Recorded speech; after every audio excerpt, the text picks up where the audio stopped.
اور مزید سامنے آنے والی ہیں۔ اس طرح کی رپورٹس ماضی میں اداروں کے اندر ہی رہ جاتی تھیں اور کورٹ آف لا میں نہیں آتی تھیں، لیکن اب اس پر کارروائی ہوگی تاکہ انہیں کورٹ آف لا سے سند ملے۔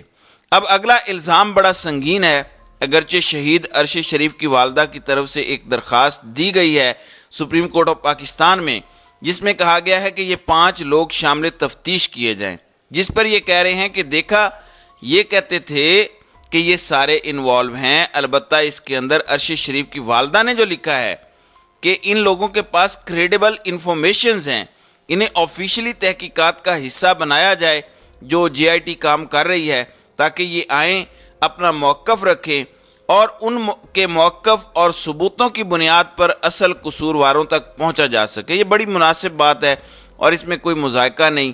دعویٰ یہ کیا جا رہا ہے اور عمران شفقت نے یہ دعویٰ کیا ہے کہ ارشد شریف کے قتل میں بھی یہ گٹھ جوڑ شامل تھا اور انہیں بڑے طریقے سے بھجوایا گیا۔ یہ سب اس میں ملوث تھے، ماسٹر مائنڈ جنرل فیض حمید تھے، اور الٹیمیٹلی گول تھا کہ ایک پاپولر شخص کی لاش چاہیے تھی پاکستان کے اندر چیزوں کو انقلاب کی طرف لے جانے کے لیے۔ یہ کہہ رہے ہیں کہ اس میں اب جنرل فیض حمید کے خلاف ایک انتہائی اہم پیش رفت ہو سکتی ہے، اور اس سازش کے اندر الزام لگانے والے یہ کہہ رہے ہیں کہ عمران خان ملوث تھے، تو اس لیے جنرل فیض حمید، سلمان اقبال جو اے آر وائی والے ہیں، اور عمران خان پر اس کا جو مقدمہ ہے وہ درج کیا جائے گا۔ دوسرا الزام ناظرین کرام تحریک انصاف کی سہولت کاری کا ہے کہ اداروں کے اندر سے تحریک انصاف کی سہولت کاری ہو رہی ہے۔ اس حوالے سے بہت سے دعوے وہی صحافی کر رہے ہیں، ظاہر ہے وہ لائل تو نون لیگ اور پیپلز پارٹی کے ساتھ ہیں، لیکن وہ آج کل اداروں کے ساتھ بڑے لائل ہیں اور ان کے ترجمان بنے ہوئے ہیں۔ تو وہ بتاتے ہیں کہ فارمیشن کمانڈرز کانفرنس ہو رہی ہے، اس میں یہ ہو رہا ہے، اس کا نتیجہ یہ نکلے گا، تو ان کو پہلے سے پتہ ہوتا ہے۔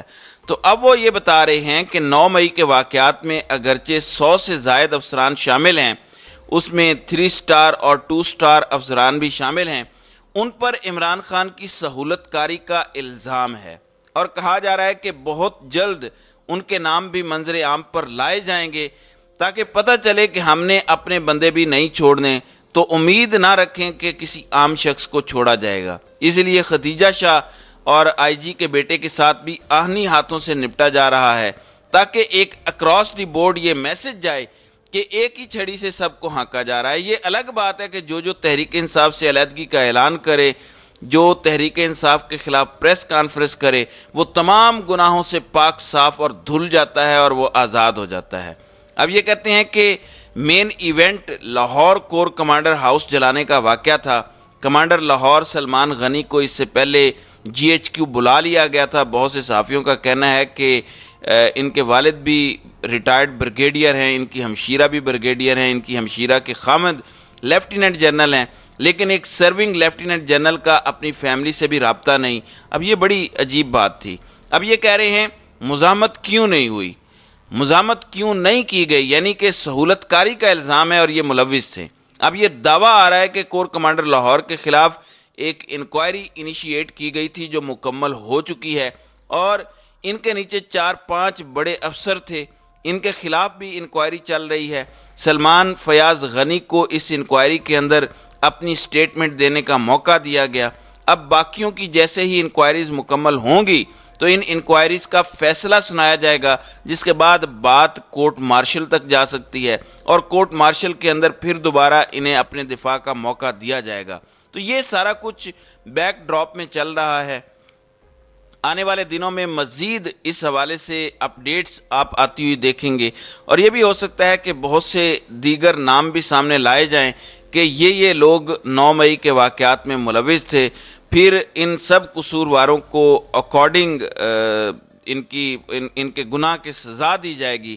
تو یہ ساری کی ساری باتیں اس وقت مارکیٹ کے اندر گردش کر رہی ہیں، تو بہت سے صحافی اس حوالے سے اپنے دعوے کر رہے ہیں۔ تو یہ ایک بڑی اہم ڈیولپمنٹ تھی جو میں نے آپ کے سامنے اس ویڈیو میں رکھی ہے۔ تو ناظرین کرام، آپ کی اس ویڈیو کے حوالے سے کیا رائے ہے؟ آپ اپنی رائے کا اظہار کامنٹ سیکشن میں ضرور کیجیے گا۔